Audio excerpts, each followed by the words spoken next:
என்னது இப்படி இப்படி இந்த 2 கோடு வந்து ஓடுது. மேலே ஒரு வினாடி ஓடுது பாருங்க, ஓடுதா?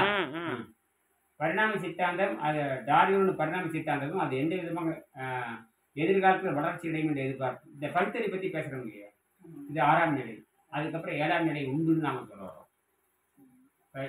விலங்கு வரைக்கும் விலங்குலேருந்து மனிதனாக மாறிட்டேன்னு சொல்லிட்டு டார்வின் சொல்கிறாரு. அந்த மனிதன் வந்து தேவனாக மாறுகிறான். அதான் விஷயம். அது வந்து தேவன்னா அவன் தேவர்கள் உண்ணா நோன்பு இருக்கிற தேவர்கள், அதாவது தேவரில் உண்ணா நோன்பு இருப்பாங்க. அந்த தேவத்தை தெய்வ நினைக்கிறாங்க.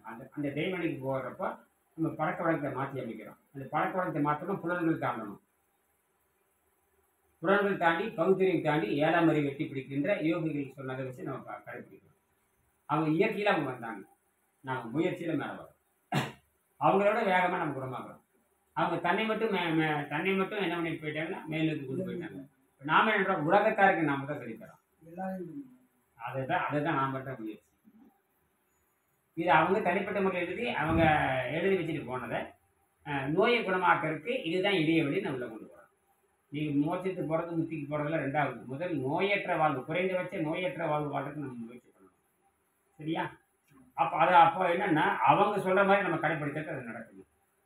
இது குடும்பத்தார் தான் செய்ய முடியும். இப்போ நான் குடும்பத்தை, என் துணைவியார் இருக்காங்க, என் குழந்தைகள் இருக்கிறாங்க, பேர குழந்தைகள் இருக்கிறாங்க, எல்லாம் பொறுப்புக்கு வந்துட்டாங்க. அந்த பொறுப்புக்கு வர்றதுக்காக நாங்கள் 2 பேரும் இணைந்து வாழ்ந்தோம். எப்பவுமே அடிப்படை வந்து திருமணம் என்பது ஒரு குழந்தை வந்து நாம் 2-3 குழந்தை இருக்கலாம். முதல் குழந்தை தான் கணக்கு. அந்த குழந்தை வந்து ஒரு 28 வயசு 29 வயசு எல்லா பொறுப்பும் அவங்க சொத்து நிறுத்தி எழுதி வச்சுட்டு குடும்பத்தை கவனிச்சுக்கணும்னு சொல்லிட்டு நான் வெளியே போயிடணும். நான் போய் உடம்ப தூய்மை செய்யணும். அதுக்கு பேர் என்ன சொல்லணும்னு கேட்டீங்கன்னா வானப்பிரஸ்தம்னு சொல்லுவாங்க. வானப்பிரஸ்தம்னா உடம்பை தூய்மை செய்தல்னு சொல்லுவாங்க. அதுக்கப்புறம் சன்னியாசம். அந்த வானப்பிரஸ்தத்தில் வந்து எல்லா நோயும் குணமாக்கணும், எல்லாத்துக்கும் மருத்துவம் பார்க்கணும், சொற்ப கட்டணத்தில் சொல்லிக் கொடுத்து மருத்துவம் பார்க்கணும். இந்த பண்டமாற்று முறை இருக்கணும். ஏதாவது சொல்லிக் கொடுத்தா அவங்களுக்கு திருப்பி கொடுக்கணும். அப்போ அந்த முயற்சியில் தான் அவங்க எல்லாத்துக்கும் கொடுக்க முடியும். முயற்சி இல்லாதவனுக்கு கொடுக்கவே கூடாது. முயற்சி செய்யாதவனுக்கு எதுவுமே கொடுக்கக்கூடாது. முயற்சி செய்ய அவன் சோம்பேறி. என்னது சோம்பேறிக்கு எதுக்கு நீங்கள் கொடுக்கணும்? முயற்சி செய்தவனுக்கு முன்னேற்றத்தை கொண்டு வரலாம். முயற்சி செய்யறவனுக்கு உதவி கொடுக்கலாம், கட்டணத்தை குறைக்கலாம், என்ன வேணா பண்ணலாம். முயற்சியை செய்யாதவனுக்கு எது கொடுத்தாலும் பயனில்லை. அதுதான் அங்க தெய்வத்தால் ஆகாத நின்று முயற்சி தன் மெய் வருத்த கூடுதல்னு சொன்னார். முயற்சி பண்ணோம்னா அதுக்கான கூலி கிடைக்குங்கிறாரு. இப்போ முயற்சி பண்ணாதவனுக்கு தான் இந்த சிபாரிசு பண்றது. இப்போ இருக்கிற கல்வி முறை அப்படித்தான் இருக்கு. சரி, உயிரினத்தின் பெயர் பார்த்தீங்கன்னா ஒரு சில தாவரம், அதனுடைய செயல்பாடு பார்த்தீங்கன்னா தொடுதலாக இருக்கும், இனப்பெருக்க வேகம் பயங்கரமாக இருக்கும். இது பல கோடி ஆண்டுக்கு முன்னாடி, கிட்டத்தட்ட 50 கோடி ஆண்டுக்கு முன்பாகத்தான் உயிர்கள் தோன்றி இருக்க முடியும்னு ஒரு கருத்து. இப்போ 50 கோடி ஆண்டுகளாக இருந்த நாம் இப்போ நான் விலங்கா மாறி மனிதனாக மாறி என்னவா மாற போகிறோம்? தேவன் என்கிற யோகியாக மாற போகிறோங்கிறது தான். இந்த யோகா மாறது பெரிய விஷயமே கிடையாது. 180 நாளில் உடம்பை தூய்மை செய்தால் நீங்கள் யோகியாக மாறலாம். சரி, ஒரு சில தாவரம். ரெண்டாவது புழுக்கள் முதலியான அதனுடைய செயல்பாடு தொடுதல் நகர்தல். தொட்டா தொடுதலுக்கு நகர்ந்து போகும். இனப்பெருக்க வேகம் குறையுது. இந்த இனப்பெருக்க வேகம் குறையுது, அறிவு மேலோங்குது. மூணாவது பார்த்தீங்கன்னா பல வகை பூச்சிகள். கண்ணில் பார்க்கறது மூக்கு செடி கிடி பூச்சி, கொடிக்கணக்கான உலகத்தை ஆடுறதே பூச்சி தான். இந்த பூச்சிகள் 3ஆம் நிலை வருது. தொடுதல் நகர்தல் காணுதல். கண்ணால் பார்க்கும். தொடும் நகரும் காணில் பார்க்கும். கண் இருக்கிறது. இனப்பெருக்க வேகம் குறையுது. ஒரு பக்கம் இனப்பெருக்க வேகம் குறையுது, ஒரு பக்கம் அறிவுங்கிற ஆற்றல் அதிகமாகுது. ஆற்றல் அதிகமாக எனர்ஜி லெவல் கூடிட்டே போகுது. எனர்ஜி லெவல் கூடிட்டே போகுது. அது 1ஆம் எனர்ஜி, 2ஆம் எனர்ஜி, 3ஆம் எனர்ஜி, 1, 2, 3, 4, 5, 6, 7 வரை 7 திரை 7 வடையும் சொல்கிறாங்க. அதுதான் இந்த பரிணாமத்தை தான் சொல்கிறாங்க.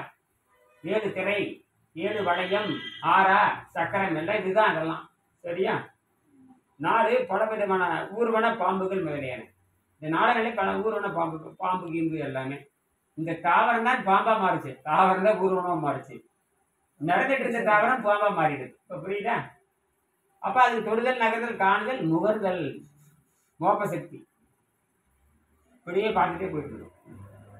அதில் இனப்பெருக்க வேகம் பார்த்தீங்கன்னா கொஞ்சம் குறைஞ்சிருக்கும். அடுத்தது 5 வருது. தொடுதல் நகர்தல் காணுதல் நுகர்தல் வாயு ருசி வருது. வாயு ருசிங்கிறது 5ஆம் அறிவு. நமக்கு 6ஆம் அறிவு இருக்குன்னு சொல்கிறோம். ஆனால் வாயு ருசிக்கு நம்ம அடிமை. வாயு ருசிக்கு அடிமை. இங்கே தான் நம்ம மாட்டிக்கிட்டோம். வாயு ருசிக்கு இப்போ வந்து ஏதோ ஒன்று சாப்பிட்டோம். ஒரு மிட்டாய் சாப்பிட்றோம். ஒரு மிட்டாய்ங்கிறது இனிப்பாட்டாக இருக்கும். அது ஒரு மிட்டாய் சாப்பிட்டாலும் இனிப்பு தான். 1 கிலோ மிட்டாய் சாப்பிட்டாலும் நீ 1 கிலோ மிட்டாய் தின்னு ஓடியா வயிற்று கழிக்கு சொன்னா இருக்கான். அதுதான் தப்பு பண்றாங்க. ஒரு இனிப்பு சாப்பிட்ற ரேட்டு அதுதான் 1 கிலோ. கரெக்டாக சொல்லிட்டீங்க. அதனாலதான் இந்த இப்போ நீங்க துணைவியார், உன் துணைவியார், என் துணைவியார், உலகத்தில் எல்லா துணைவியாரும் நுகர்வுல இறங்கி மாட்டிக்கிட்டாங்க. நாம என்ன பண்றோம்? கழிவு எடுக்கிறோம். நம்ம என்ன வேணும்னா தான் நுகர்வு. நமக்கு ஆரோக்கியத்துக்கு நுகர்வுக்கு சம்மந்தம் இல்லை. இன்னைக்கு கூட அரசாங்கம் சொல்லுது நுகர்பொருள் வாணிப கழகம் தான் சொல்லுது.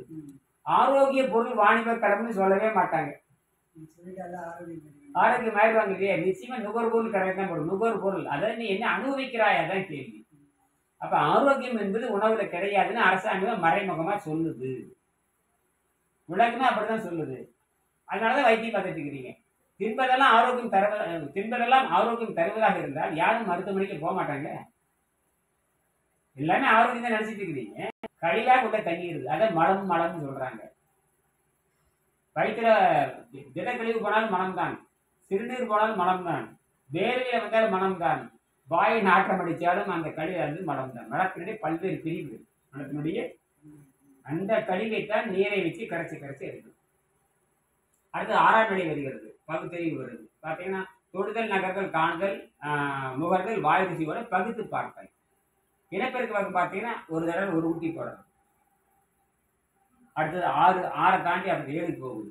7 வந்து மனிதன் யோகியாக மாறுகிறான். தாவரம் புழுவா மாறிச்சு, தாவரம் பூச்சியா மாறிச்சு, தாவரம் ஊர்வனம் மாறிச்சு, தாவரம் பரப்பன விலங்கனா மாறிச்சு, தாவரம் மனிதனா மாறிச்சு, அப்புறம் தாவரம் யோகியாக மாறுது. அவனுக்கு என்னென்ன தொடுதல், நகர்தல், காணுதல், முகர்தல், அப்புறம் வாய் ருசி பகுத்து பார்த்தலோட அண்டை வெளியோடு தொடர்பு வைத்துக் கொள்ளுதல். மொத்தம் 7. 5 வந்து 7. அவன் எப்படின்னா இனப்பெருக்கம் செய்வதோடு நிலைத்து வாழ்தல். அந்த நிலைத்து வாழ்வுக்கு என்ன அர்த்தம்னு கேட்டீங்கன்னா விரும்புற வரைக்கும் வாழலாம்னு அர்த்தம். என்னது அர்த்தம்? இந்த 100 ஆண்டு 150 ஆண்டு சொல்லவே இல்லை. இனப்பெருக்கம் செய்வதோட நம்மளால முடியாட்டி யோகினால முடியும்னு நம்ம சொல்ல வர்றாங்க. தவம் செய்கின்றவனால முடியும்னு அர்த்தம். அதுக்கிட்ட திருமணம் சொல்லுவாங்க. திருமணம் வந்து 2000 ஆண்டு இருந்தாங்க, 1000 ஆண்டு இருந்தாங்கன்னு சொல்றோம் இல்லையா? அதுக்கு ஆதாரம் வந்து சிதம்பரத்தில் பார்த்தீங்கன்னா சிதம்பரம் போகிறது தெரியும். அங்கே சிவன் கோயில் இருக்கு. அங்கே பார்த்து சிதம்பரம் அந்த கோயில் பேர் தங்க கூரை மேலே போட்டிருப்பாங்க. 22,000 ஓடு இருக்கும், தங்க கூரை ஓடு. அதை வந்து வேய்ந்து கொடுத்தது யாருன்னு சிம்மவர்மன். அவன் 5ஆம் நூற்றாண்டை சேர்ந்தவர். இந்த 5ஆம் நூற்றாண்டுல அந்த மாதிரி குகையை அந்த மன்றத்தை நான் பார்த்தேன், அது அழகா இருந்துன்னு சொல்லிட்டு இவர் எழுதுறாரு. யார் எழுதுறாரு? திருமணம் எழுதுறாரு.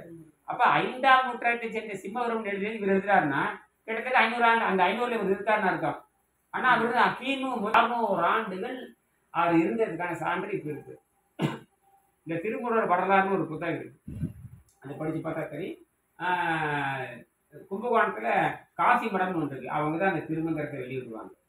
அந்த புத்தகம் எங்கிட்ட இருக்கு. அதில் பார்த்தீங்கன்னா திருமூலருடைய வரலாறை பற்றி அந்த 3000 பாடல் இருக்கு. அவருடைய வரலாறுலாம் எழுதியிருப்பாங்க.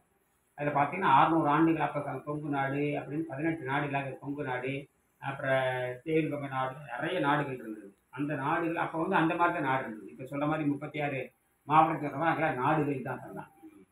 அவர் அந்த காலத்தில் வாழ்ந்துருக்காரு. சரியா? இப்போ அவர்களால் முடியும்ன்றன்னா அவருக்கு சொல்ற மாதிரி பழக்கத்தை பின்பற்ற நம்மளாலே முடியும்னு அர்த்தம். அவர்களும் மனிதர் தான், அவங்க தாய்ப்பால் குடிச்சவங்க தான். சரியா? அதை தான் நம்ம சொல்ல வரோம். இப்போ பார்த்தீங்கன்னா ஒரு செல் உயிரினங்கள் வந்து தாவர செல் தான் மனிதனாக மாறி இருக்குது. பல ஒரு ஆண்டுக்கு முன்னே ஒரு செல் ஒரு அறிவாக இருந்தது, 6 அறிவாக மாறி இருக்குது. உலகத்துக்கு விலங்கிலிருந்து மனிதன் தோன்றினான் டார்வின் வந்து விளக்கம் அளிக்கிறார். அதாவது வாலில்லா குரங்கிலிருந்து மனிதன் தோன்றினான் விளக்கம் அளிக்கிறார். உலகின் மிகப்பெரிய கண்டுபிடிப்புகளில் மிகவும் முக்கியமான ஒன்று டார்வின் என்ற விஞ்ஞானி கண்டுபிடித்த